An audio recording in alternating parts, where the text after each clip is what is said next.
You guys have heard this. You'll hear business people say it all the time, like, what's your pitch or what's your story? Like, what story are you telling? And then they say, your sales suck. And we're like, well, maybe you need a better story. You need to work on your story. I heard that for a long time, and I get it. Like, okay, I need to work on my story. But for a long time, I was like, but what does that even mean? How do I work on that? How to create a good story? I don't really know. Well, you win. You win today for watching this video.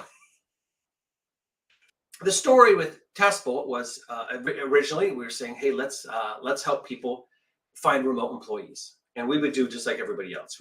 We were doing that for a long time, and then eventually we started figuring out, like, why are we doing this? What are we trying to do? Why are we offering the VA services in this box? Why are we doing that? And we realized that we didn't know why.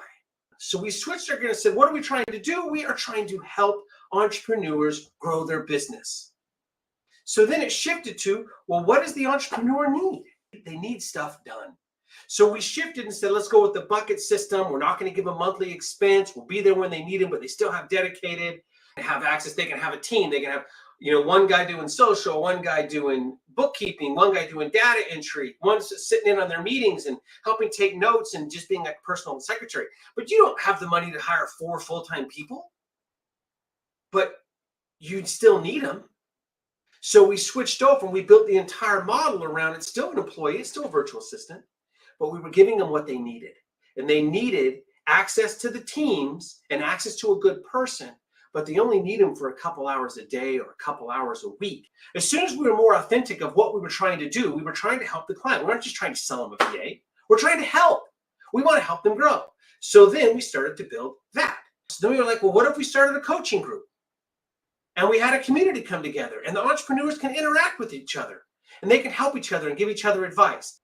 So our story went from the same thing as everybody else, and we've developed that story slowly by being authentic. That is how you're going to develop your story. Start out just being authentic. Don't do it for show. Don't do it because someone else does it. Don't do it because you think you're supposed to. Ask yourself why you're doing this, and be real with yourself. Why am I doing this? That's how you start to develop your story. And you can just start to develop. It doesn't have to be an end perfect story, but start to develop it. Start to figure out why you do these things and why you want to be in this and how you're going to help people and bring value to the relationship.